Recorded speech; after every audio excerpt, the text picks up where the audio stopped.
Welcome back to True North Sports Talk Podcast, home for Toronto sports and all things sports in Canada.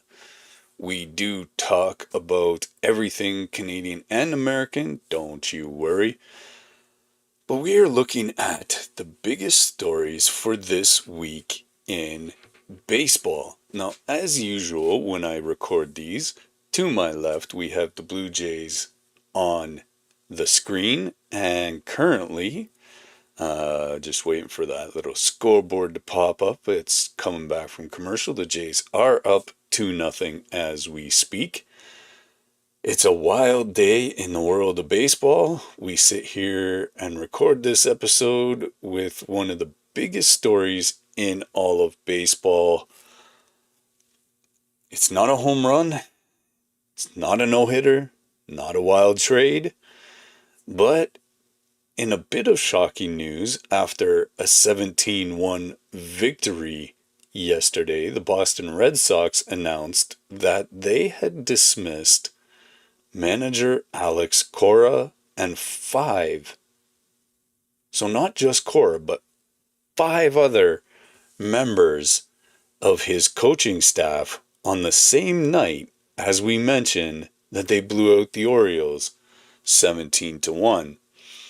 We are talking about, so far, I think it's the only managerial firing of the 2026 season, but it is certainly going to be one of the most oddest, based on the fact that this is a guy who in 2019, 18, somewhere around there, took the Red Sox to the World Series. He has been a very steady force in the rebuild that the Red Sox are on. I mean, they had a really tough year last year. They had a very rough beginning to the year this year. So I guess you could say not entirely surprising, but it was a little bit. And so we'll get into that. We have a lot to cover today. We're going around the world of baseball, breaking down some of the hottest teams.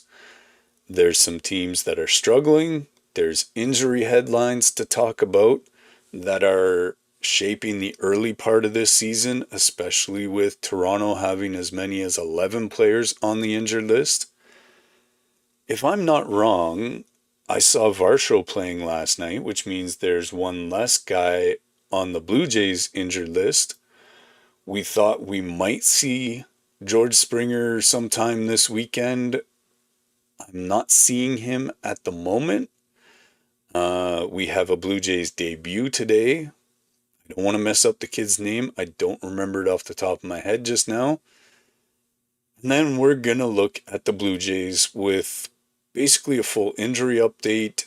And we got some real good news on the pitching front yesterday or the day before. And so we're going to talk about Alex Cora in more detail and what that could mean for the Red Sox. So this is This Week in Baseball on True North Sports Talk Podcast, and let's dive into it. 4 weeks into the Major League season, we have some very clear storylines emerging, and we'll start at the top because the Los Angeles Dodgers are basically operating at a different level from the rest of the league. The way they play things, the way they're willing to spend money to the tune of $1 billion in deferred money, you would kind of hope so. If they were at the bottom of the league, under 500, losing all the time, you'd be way more concerned. But as we said, we're talking about the defending World Series champs here. They are, to start the season, or to start the week even, 15-6. They're atop of the National League West and every other power ranking system you can find. The headline is Shohei Ohtani, as you would hope, being as he's got the biggest contract in baseball, who's not named Juan Soto. And he is doing things that have never been done before because nobody like him has ever really existed in baseball since, some guy named Babe Ruth. On the mound, he's been absolutely dominant through his first several starts. He's carrying a sub 1 ERA. There's only one guy I can think of off the top of my head that's even close. And this week, that guy's team refused to make him the closer. He's got 18 strikeouts, 0 home runs allowed. He pitched a gem against the San Francisco Giants this week, 6 scoreless innings, 10 strikeouts. He snapped a 53-game on-base streak last night, I believe, where he went 0 for 4, and he was the DH, and he's dealing with a hit by a pitch from earlier in the week. Now, yeah, this team went out. They spent a lot of money in the offseason again, but they're not invincible, as we saw with Edwin Diaz, their new closer. He's had a bit of a rough stretch. He's got a bit of a bloated ERA early in the season, and then he went down with elbow surgery. So that's been a topic for the Dodgers, even though they've been really, really good. Dave Roberts wouldn't confirm his availability at one point in the week, but again, then he ended up with surgery. And at this point, they're pretty much the clear favorite to be in the World Series. And we'll just say in the World Series. Well, I don't like predictions around here. I'm not saying they won't win it, but it'd be nice if they didn't, for everyone involved.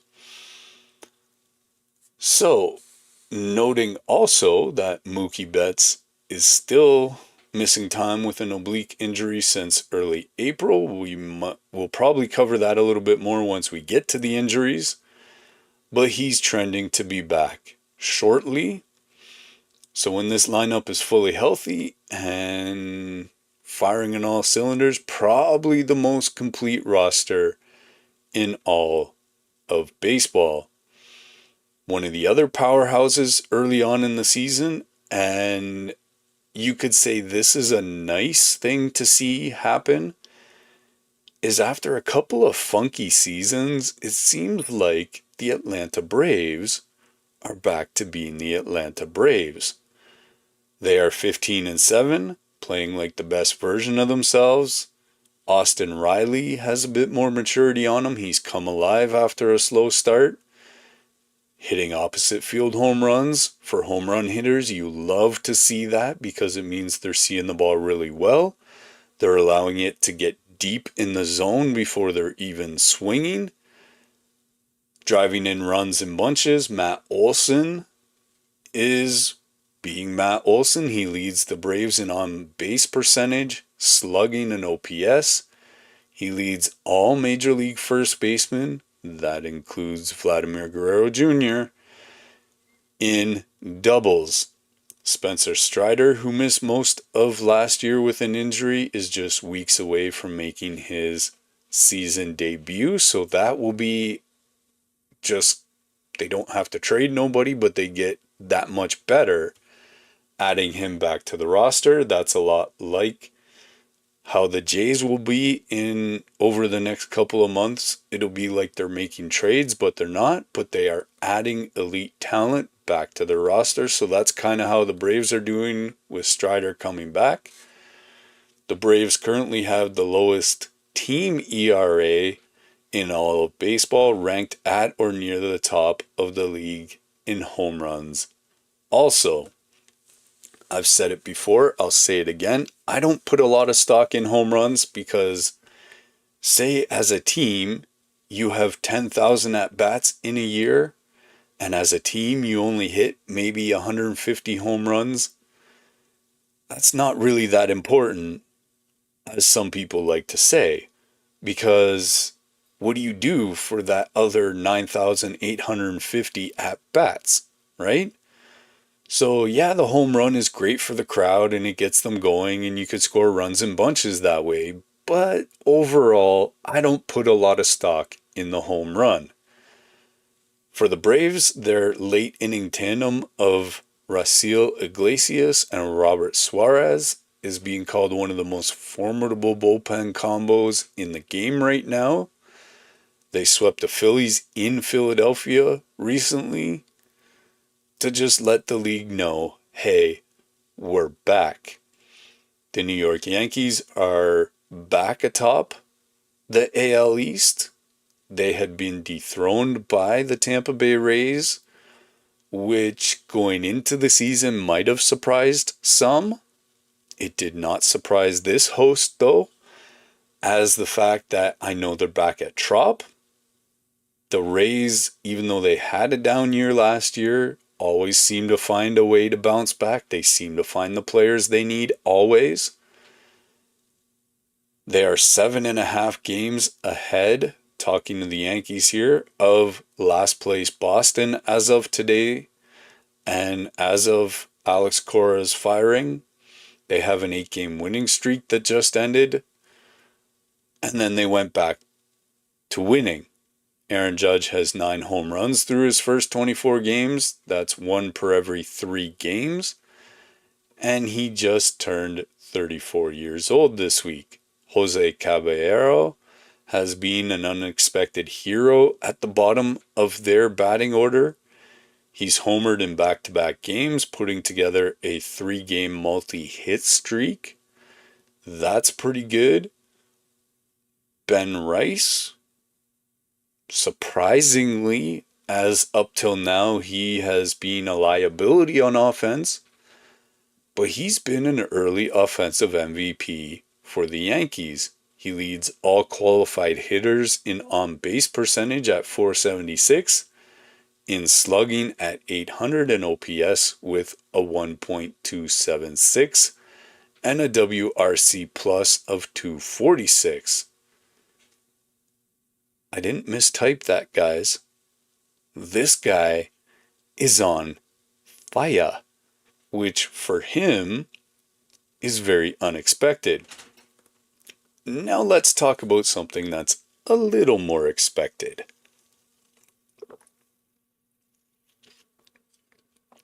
And that is Cam Schlittler. This guy went up against Trey Savage in the playoffs last year, the ALDS. This kid is the real deal. And that's coming from a diehard Blue Jays fan. I'll be as objective as possible at all times while doing this podcast. And this kid's for real. He leads all American League starters in strike to walk percentage and FWAR.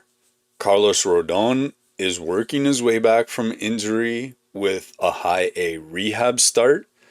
So that's good news for all Yankees fans out there. Giancarlo Stanton has dealt with calf tightness this week, but the Yankees' depth has been able to give him the time and the space to work his way through that. Hopefully for all Yankees fans, this isn't one of his ongoing issues where he doesn't play much this year. Hopefully he's able to bounce back. He is 1 more year older. He's closer to 40 than he is 30. So we'll see how long it takes him to work his way back. This team is built to stay up or near the top of the AL East. Don't forget about our Blue Jays Yankees fans. They're a-coming once they get a little more healthy. So we expect this year in the East to come down to September baseball being very important into October baseball being uber important between at least 3, if not 4, of the American League East teams. The Yankees figured to be at or near the top of that mix, like they were for the last, say, 3 seasons. The Mets, the other team in the Subway Series, for the second year in a row, has probably been the biggest disappointment in all of baseball. The Mets perennially spend a ton of money. They started this year with huge expectations. They have a massive payroll, as we said. Juan Soto with the biggest contract in baseball, although he spent a good chunk of the first 23 games injured as he had that, I believe it was a hamstring injury. Pete Alonso signed with Baltimore, so they lost him. They signed Bo Bichette away from the Blue Jays, even though the Blue Jays didn't really try and keep him, much to the chagrin of all Blue Jays fans. But so far this season, he has looked uncomfortable, shall we say, playing third base, maybe not hitting in the order where he's used to hitting. It just has not gone well for Mr. Bichette. Lindor has been injured recently. This Mets team, they fell to 7-15 after a 10-game losing streak. Only 4 teams in baseball history have made the playoffs after a losing streak of 10 or more games. And right now, as of this recording, this Mets team does not look like a playoff team. Juan Soto, as we mentioned, it wasn't a hamstring, it was a right calf. And they are expected to miss, or he has missed, 2 to 3 weeks, just recently returning. Their bullpen has been a revolving door. Their run differential is among the worst in baseball. And it's getting ugly real quick in Queens. They're starting to look like the White Sox or the Athletics of last year, meaning they're just god awful. And it's just funny. Not funny haha kind of way, but funny in that painful baseball kind of way. The Phillies have also been a massive disappointment at 8-13. At last we checked, and the NL East, that was supposed to be a 2-team race between New York and Philadelphia, it's becoming the Braves just running away with it. The Mets in a free fall, and everyone else just trying to catch Atlanta. And when the Miami Marlins have a better record than you, it's time to look in the mirror. Some other storylines worth noting from this week. The Pittsburgh Pirates are one of the surprise stories of the early season. They took a couple of games from the Brewers this weekend. They had a 6-0 final yesterday, and they had a 10-inning game earlier in the week, and they are playing some of the best baseball in the National League Central. O'Neal Cruz is slashing .339. As a batter, that's a line most batters dream of. I'll just give you the full slash now though. .339, 400, and .644. He's got 5 home runs, 5 steals. They've added Ryan O'Hearn and Brandon Lowe, and they have been some pretty big difference makers. So out of the Central, don't sleep on those Pittsburgh Pirates. They're going to give Milwaukee a good hard run for their money. Now, a team that had a really disappointing year last year seems to have bounced back just a little bit this season. That being the Texas Rangers. They have quietly been pretty solid this year. They're 7th in ERA as a staff. Jacob deGrom, their ace, threw a gem against the Dodgers in a series that made everyone's eyes widen a little bit. Wyatt Langford right now is day-to-day with a quad issue. But otherwise, they're healthy and in a good place. And they're right in the wild card conversation as we speak. The Chicago Cubs, another NL Central team, they're struggling and got devastating news this week. The 2025 Rookie of the Year runner-up in Cade Horton underwent season-ending elbow surgery. So he's gone for the rest of the year. He was supposed to be a cornerstone in that rotation. Matthew Boyd and a couple of relievers also hit the injured list this month, and that has left the Cubs, much like the Blue Jays, having a very tough month. The Arizona Diamondbacks, they're getting hot despite some of the injuries they have. Jordan Lawler has a wrist fracture. Gabriel Moreno's dealing with back tightness. Carlos Santana has an adductor strain. And yet, the Diamondbacks have won back-to-back series and are clearly a live team. Our Blue Jays experienced that last week or the week before as they had a series with the Diamondbacks before they went to Los Angeles. Merrill Kelly is slated to return from injury soon, which is only going to make that team better. In the AL West, the Houston Astros have been disappointing to say the least. We thought they were going to be a much better team this year. They're sitting at 10-18. That is last in the West right now. They are without their longtime manager, and more on that in a moment. The Oakland Athletics made a surprising run to first place in the AL West after going 5-1 on a New York road trip against the Yankees and the Mets. The A's are looking fairly legitimate right now. If you watched that team at all last year and saw Denzel Clark, Brent Rooker, some of their young studs they got going right now, although Rooker just hit the injured list with an oblique strain. That's not a quick injury to recover from. And then you look at the back end of their bullpen with Mason Miller. Everyone in baseball is talking about that guy right now. He's been unhittable in 11 appearances. He has 2 hits, 0 runs, 27 strikeouts, and 2 walks. He's 8 for 8 in save chances. Wouldn't that look good in the back of the Blue Jays bullpen right now, considering they are now closing by committee? Analytics people are saying if he keeps this pace, for the first time, I think, since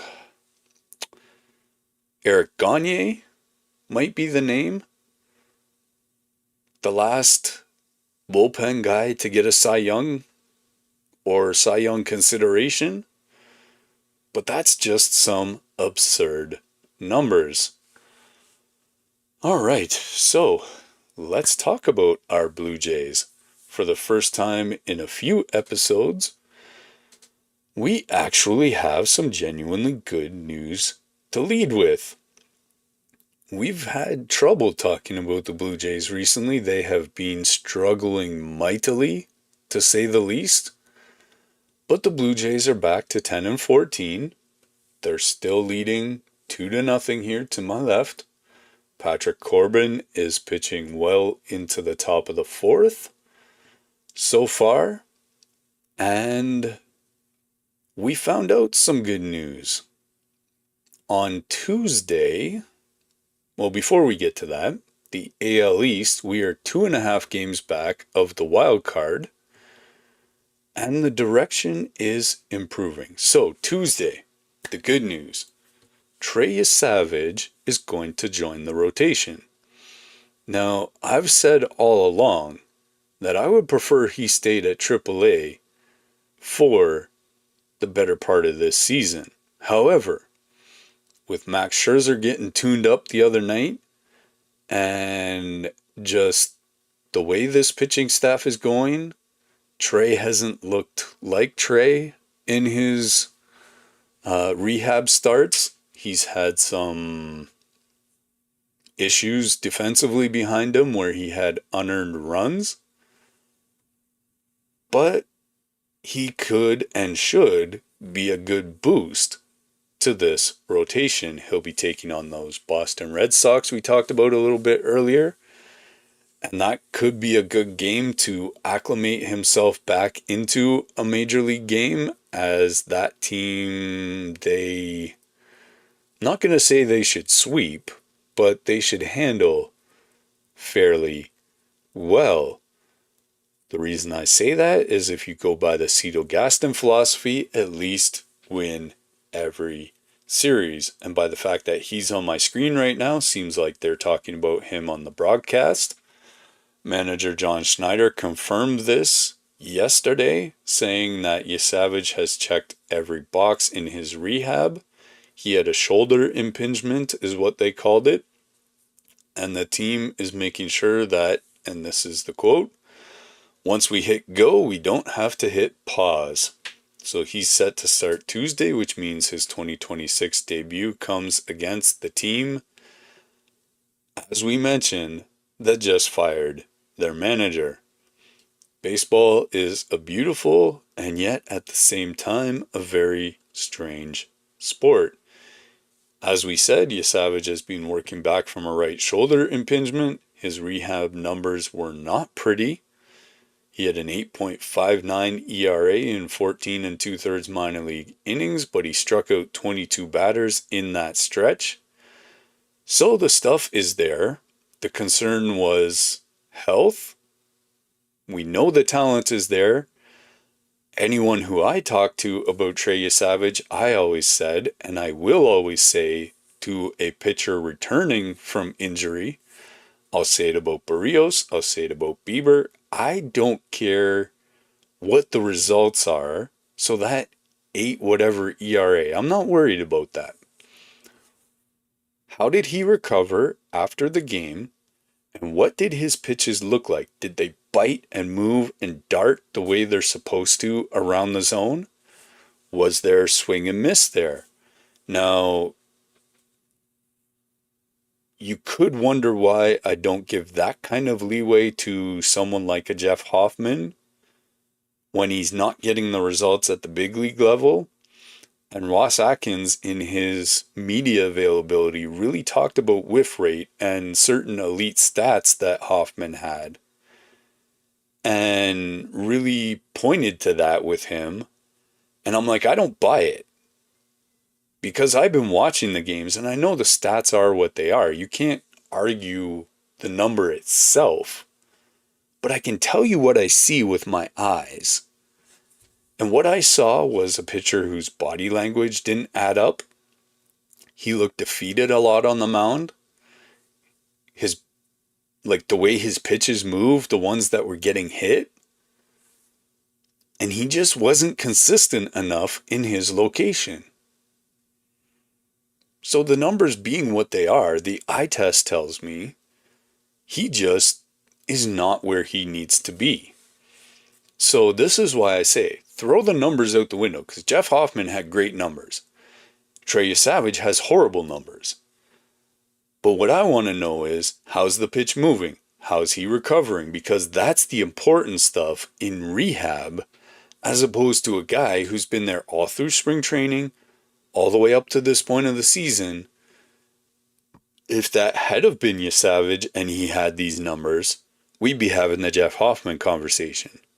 So it's two apples and oranges, right? We're not comparing them, but I'm just saying is that the eye test, how does the pitch move? What's the body language? How's the recovery?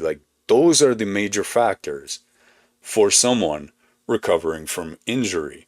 So we're not worried about the talent. We know it's there. We know he's healthy and feeling much better. We knew someone had to be the odd man out when he returned. The way Patrick Corbin's pitching today and has pitched since he got here, that's caused Eric Lauer, who has had some discontent with management so far this season. And he hasn't been real great, a 6.75 ERA, a 1.54 with hitters in position. I mean, that's not good. So he's moved into that long relief role. Should a Max Scherzer get lit up or something like that happens, they can now have a long reliever that they didn't really have up until this point in the season, but we kind of knew that once guys got healthy, that we'd have some long relief depending on who was available. Now, with Bieber and Berríos coming back, I could actually see Lauer's days as a Blue Jay being a little bit numbered, which I never thought I'd say coming into the season. Remembering what Savage did in the fall, he made his major league debut in September, fanned 11 in his first playoff start, and then in Game 5 of the World Series against the Dodgers, that was the biggest start of his life. He threw 7 dominant innings, struck out 12. He is not afraid of the major league moment. Getting him back is important, especially at this point in the season. We need that type of pitching. And let's go through the full injury report. Speaking of guys who are injured and coming back. So first guy on the list, Trey Savage, returning Tuesday. We just covered this. Dalton Varsho left knee discomfort, quad tightness, left Friday's game against Arizona. So that's a week ago from 2 days ago. In the third inning, he was pulled as a precaution. No MRI has been ordered as of the latest reports. He's considered day-to-day. Before the injury scare, he was .262, .333, and .462 with 3 home runs and 7 RBIs. He's been a fairly bright spot in the lineup for the Jays. He's also a Gold Glove defender, even though the reason I know he's back is he missed a diving catch last night that would have really helped for Louis Varland not to give up his first run of the season. But he is a Gold Glove defender. That was a long way to run last year. And the team cannot afford to lose him for much longer. Jose Berríos had that right elbow stress fracture. He's on the 60. His first rehab start in Dunedin went okay. 47 pitches, 2 2/3 innings.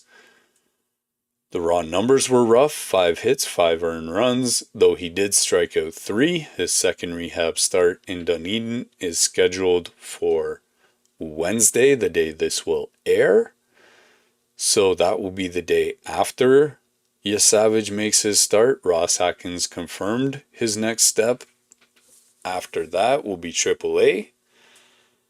Ross Atkins quoted as saying Jose Berríos' next rehab start will be at AAA Buffalo. He could be an option for the rotation after that, but we want to make sure we get it right.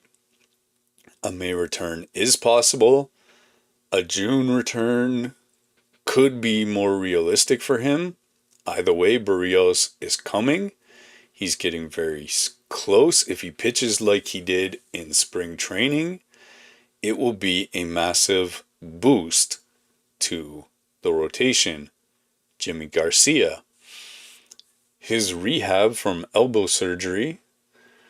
Here's the latest wrinkle on Garcia. The Blue Jays transferred him from the 15 to the 60 on Saturday. That means he won't be eligible to return until late May at the very earliest. It's a disappointment because we have been hoping that he would actually be here around now. The move makes clear that the organization does not want to rush this. When Garcia comes back, he will. And he will. His fastball will be a weapon that this bullpen definitely needs. Shane Bieber, right elbow inflammation on the 60-day DL. Still building up. He's been throwing off mounds. The team feels good about his long-term trajectory. Mid to late May still remains the target. This will be another boost to the Blue Jays rotation. Once all of them are back, think about this. You got Gausman, Cease. You got Savage, potentially, although I'd rather see him go to the minors. Then you got Berríos, Bieber, Scherzer. You got 6 guys there that legit, like, other than Scherzer, who's a fifth, like, you know what I mean? And I'm only saying that about Scherzer because of his age and where he's at in his career and what we saw the last time out. Nothing against him personally. He's a great pitcher. He's got that competitive drive you want around your team. He's great in the clubhouse. We love Max. Don't get me wrong. I advocated for him to come back from the last pitch of the World Series. So, nothing against him. But you got 6 legit guys that you want here day in and day out as your starting rotation. Then you have Patrick Corbin. You got 7 legit starters. Cody Ponce, when he comes back next season, you're looking pretty good if you ask me. George Springer had a left big toe fracture. He's on a 10-day. He's looking pretty good. Again, I thought we might see him today. I don't see him as yet. He is on the bench with his team, though. You had Eloy Jimenez take his place. And as per Blue Jays Nation, Springer has taken a step forward in his recovery this week, so there is hope that over the next week, 2 weeks, hopefully we'll see him back. Again, I said there was whispers this weekend, but we shall see sooner rather than later, though. Alejandro Kirk, he had his surgery on April 7th. He had a screw inserted into his thumb. He's still probably 6 weeks away. Mid-May, Brandon Valenzuela, Tyler Heineman are doing what they can behind the plate. Addison Barger, his left ankle sprain. The team is being cautious with him, as they should. They're doing okay without him, even though they could use his bat protecting Vladdy in the order. We're almost getting to the place where Okamoto is going to be hitting fourth behind Vladdy and be some real good protection there. They have no firm date of return for Addison right now. They've felt his absence, and he could return around the same time as Springer, depending. Cody Ponce, as we said, ACL sprain, had surgery on the 15th. And his season is basically over. Bowden Francis, we all know. Tommy John, out till next year. Santander, September maybe, as always. And hopefully never. And I don't even mean next year. Hopefully never. So, what's actually been working for the Blue Jays? Lately, they've been playing decent. Kevin Gausman won Saturday's game 5-3. He's now 2-1, giving up 2 earned runs and 6 hits in 6 2/3 yesterday. Dylan Cease. They've been the 2 pillars holding this rotation together. Fox Sports is quoted as saying the Blue Jays would be in a much darker place if it wasn't for Gausman and Cease. And they called them the team's early co-MVPs. Kazuma Okamoto hit 2 home runs so far that just make you go, that's Joe Carter territory or Jose Canseco territory. Oh dear. 425 and 430 feet into the WestJet flight deck? That's pretty darn good. So he is coming around to Major League pitching. He went through a bit of a rough spot. He made some adjustments, which is what you do in baseball. And he continues to grow into his role. Like I said, they could use him soon to be as protection behind Vladdy. Andreas Jimenez added a 2-run double on a ball that landed on the foul line. Jimenez is he's always been, I guess, quietly one of the best defensive players on the team. And when he gives you things offensively, it's just an added bonus. We've mentioned this several times. Jeff Hoffman's days as the Blue Jays closer, at least for the time being, appear to be over. Schneider dropped a very cryptic answer about Hoffman's future when asked about the ninth inning, and he officially turned to Louis Varland for the save opportunity on Saturday. Varland has a .64 ERA. His first run allowed of the season was on Saturday. He has a 107 with hitters in position and a 21-4 walk to strikeout ratio. So meaning he strikes out 21 batters and only walks 4 in that same span. And that is through 14 innings. He got a bit shaky in his first save opportunity, but ended up closing it out with authority. This looks like a passing of the torch almost, and it would probably be the right call. Cleveland just scored right now. Varsho is in center field today. And yeah, we need Corbin to clean this up a little bit. Runners on first and second with nobody out right now. At 77 pitches, you could imagine the Blue Jays bullpen is ready. That was a pitch at the top of the zone, so it wasn't even like it was a horrible pitch, but it was kind of middle at the top of the zone. Back to Hoffman. He hasn't been the same since mid-season last year, really. I mean, when he's on, he's really on, but he just, if you pitch him more than one day in a row or too close together, it just doesn't work out. And again, since that home run in the World Series that tied the game, he just looks real shaky right now. One thing we should highlight, Scherzer, for all the concerns, just passed another significant milestone on the mound. He's approaching 3,500 career strikeouts, which would make him only the 4th pitcher in Major League history to reach that mark. He has struggled at moments this season, but he is still Max Scherzer, and history is within his reach. All right, so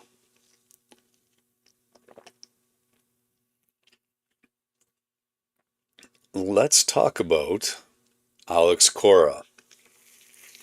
We're going to talk about his story, who might replace him. Some strange thoughts may have him as being the one to replace himself. Give me one moment, y'all.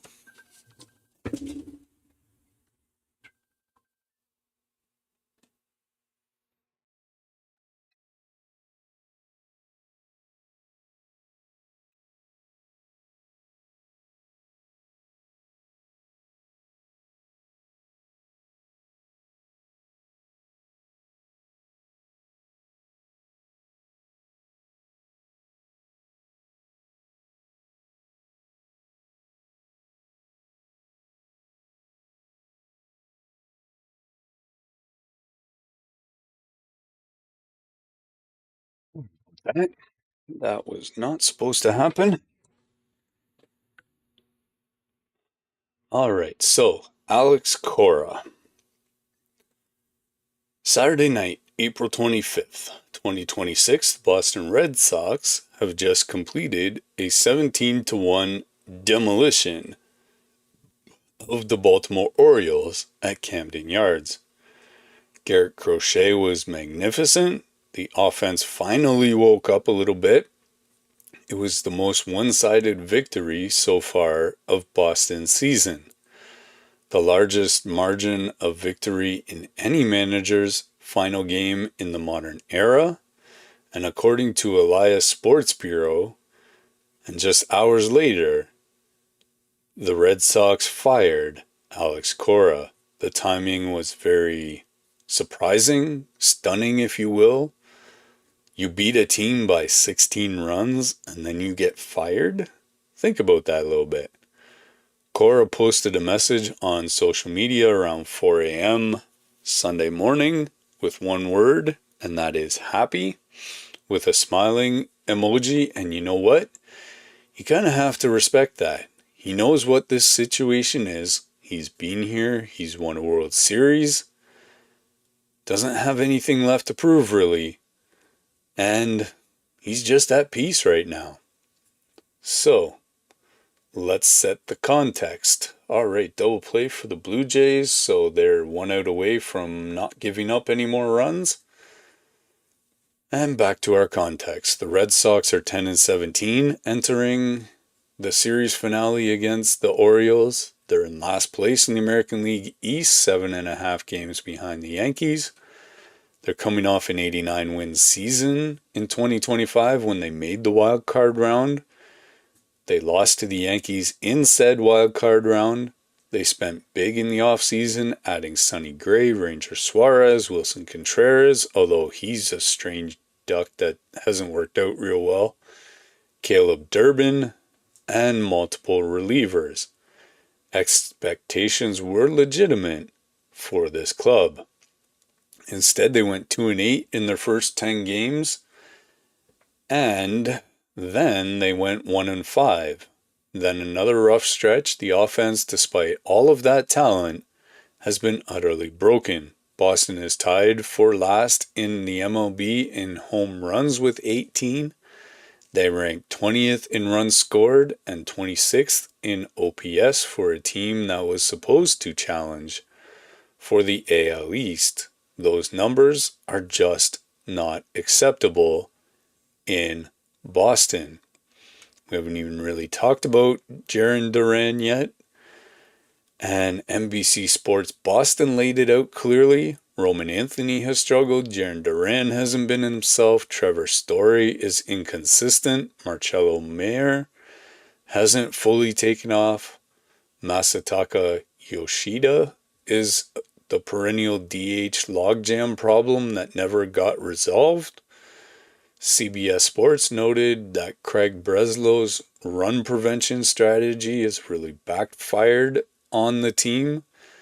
They prioritized pitching and defense, but failed to address the outfield and designated hitter depth issues.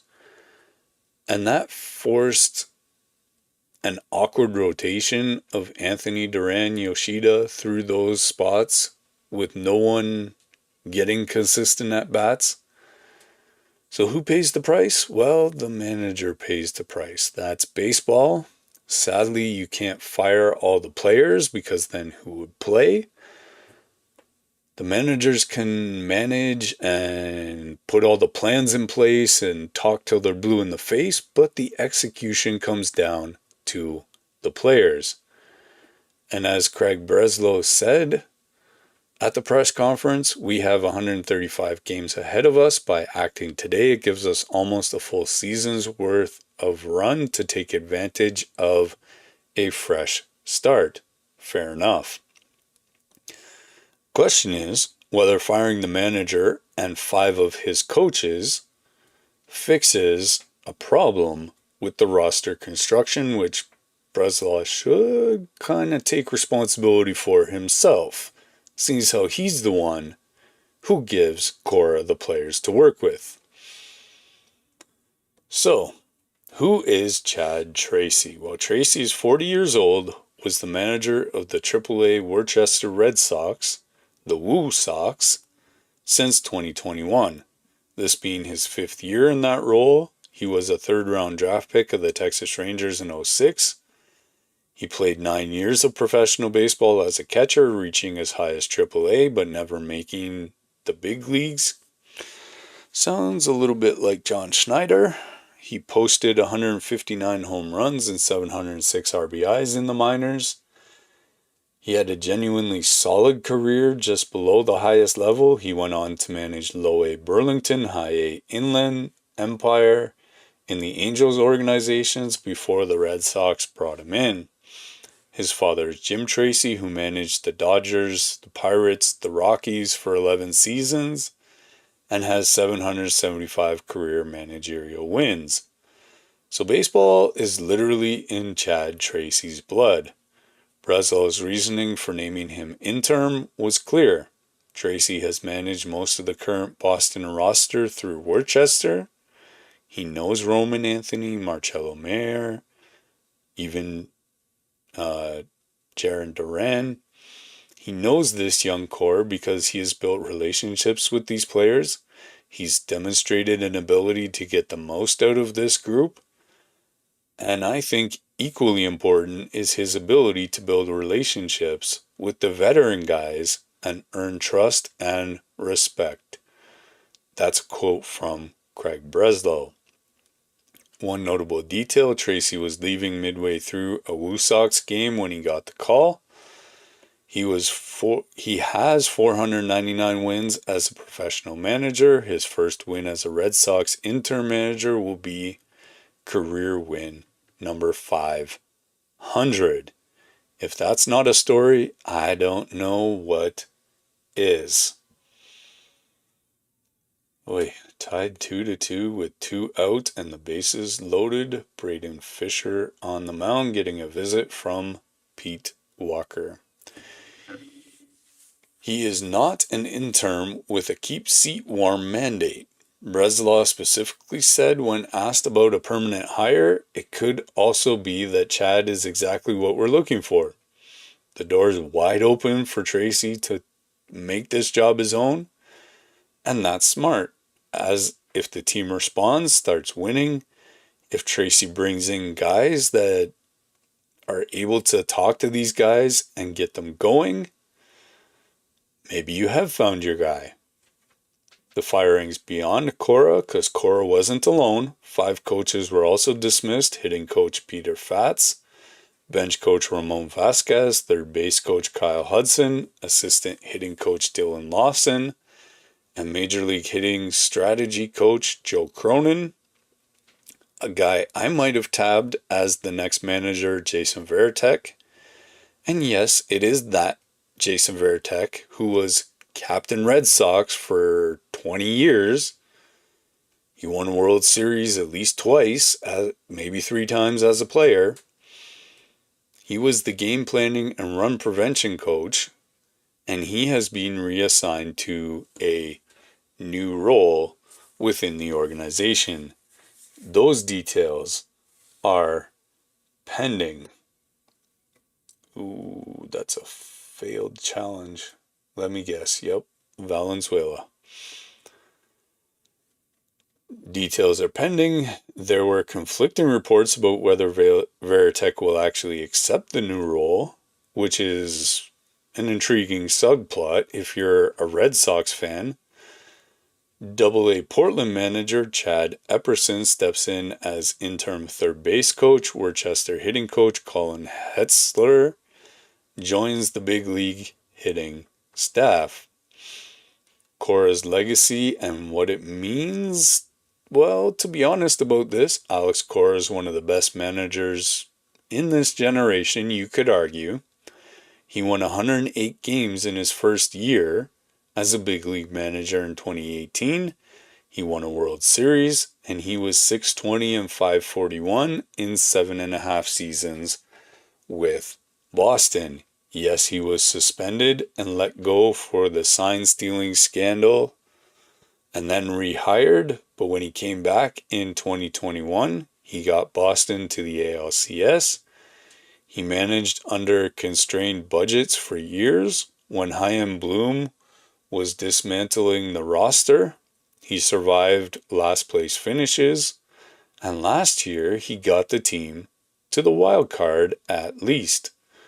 The honest truth, though, is that as per MLB Trade Rumors and NBC Sports Boston both acknowledged, is that the roster construction under Breslow really has failed. The run prevention strategy didn't work and possibly couldn't work as the roster is constructed. The lineup was put together poorly. The offseason additions didn't really address the weaknesses this team had. Firing Cora might be the right move for a fresh start, but unless Breslow also does his job and brings in the personnel that's necessary, doesn't matter who coaches the Red Sox, they're going to have issues. And basically right now, they're just shuffling the deck chairs. SI.com this week noted 2 potential landing spots for Cora in the near future. I would hate to see Rob Thompson out in Philadelphia, but that's a possibility. The Houston Astros, who are 10 and 18, Joe Espada hasn't turned things around there. Cora has familiarity there. Now, you might say he could go there, but I really don't think he should. He's synonymous with that sign stealing that went on there. And that just, from an optics standpoint, would be a very bad idea. He was their bench coach on the 2017 World Series winning team that has that asterisk with it. I mean, he does fit with the city, although who knows how they really perceive him there. Not far-fetched, he could step in quickly, but to me, that's a bad move for Houston. So, CBS Sports ran their candidate list this week in terms of who could replace Cora. Chad Tracy is the obvious frontrunner. Jays got out of the jam there, so they're still 2-2 in the bottom of the fifth right now. But the obvious frontrunner, Chad Tracy, just the fact that he's there, if he can stabilize the team, win some games, the players respond, the Red Sox have every reason to keep him going. He's got organizational knowledge. He knows the farm system really well. He's got relationships with all these guys. And he also, clearly by what Breslau said, he's got the blessing of the front office for the time being. For now, this is the most likely outcome. Alex Cora, and no, I'm not joking, CBS Sports genuinely listed him as a candidate to be rehired if Chad Tracy falls flat. Stranger things have happened in baseball, but Cora could be back even in Boston before the year is out. You also have Will Venable. He's currently the bench coach with the Chicago Cubs. He's been on managerial watch lists for years now. He's well respected, analytically aware, has gone through the apprenticeship process properly, and if the Red Sox want to do a full external search, you would expect Venable's name to be a serious consideration. Oliver Marmol, the former St. Louis Cardinals manager, he was let go by the Cardinals at the end of 2024 after a rocky tenure. So that might give them some pause as to whether they want to look at him or not. But he has been praised by many in baseball for his communication skill and his ability to manage young talent. Marmol himself is only 39 years old, has a long shelf life left as a manager, and a very high ceiling. Now, if you want to go long in the tooth here, you got Ron Washington. He has won World Series with Texas. He's beloved by players and coaches alike across the league. He stepped down from the Angels role because he had personal matters to deal with. He has at times expressed a desire to return to managing, but at 74 years old, he still has the fire, respect from every corner of the game, and the Red Sox would get instant credibility and a veteran presence. At the end of the day, the story is simple.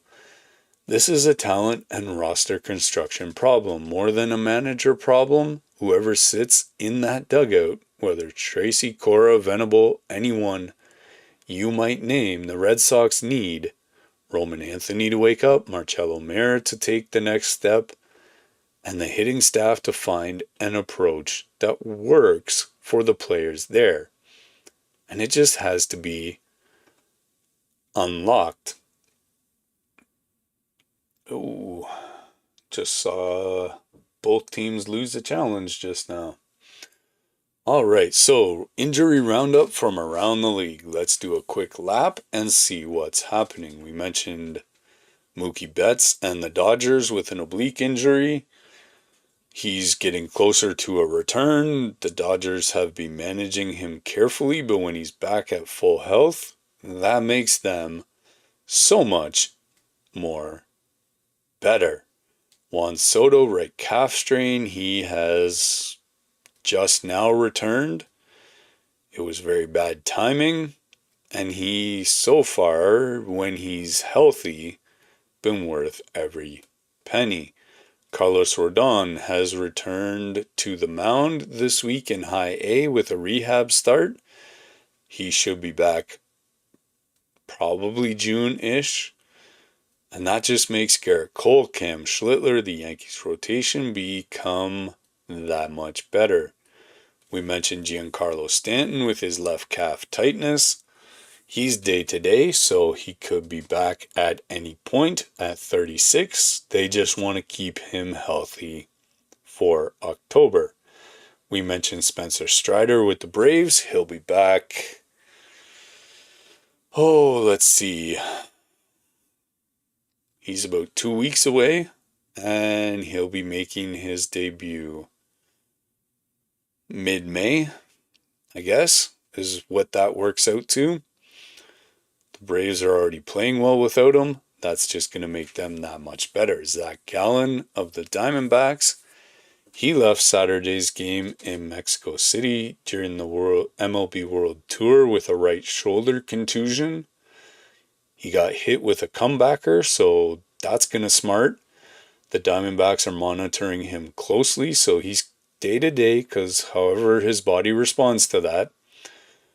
As you would imagine, Gallen is one of the most important starters, and losing him for any length of time would hurt an already injury-depleted pitching staff. Cade Horton with the Cubs, he had elbow surgery as we mentioned before. Justin Verlander with the Tigers has hip inflammation.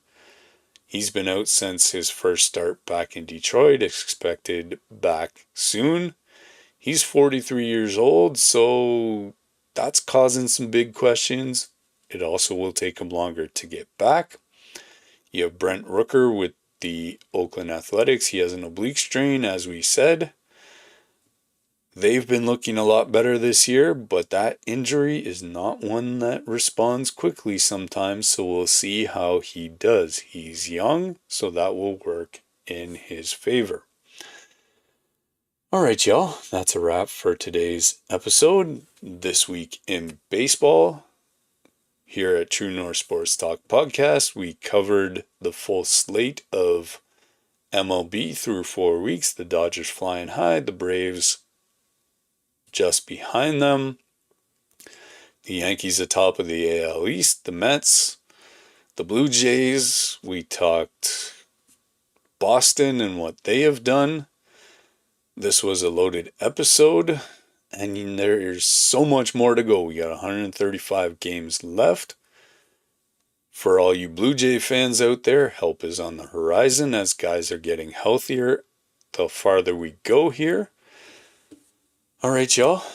True North Sports Talk Podcast. Please, y'all, subscribe to the channel. That helps us bring you more episodes. Jump into the comments using hashtag True North Sports Talk. Let us know what you think of Alex Cora. Let us know who you think is going to replace him. Maybe there's someone on the board that we haven't thought of, so let us know. And yeah, hope you enjoyed this episode. And until next time, keep on keeping on.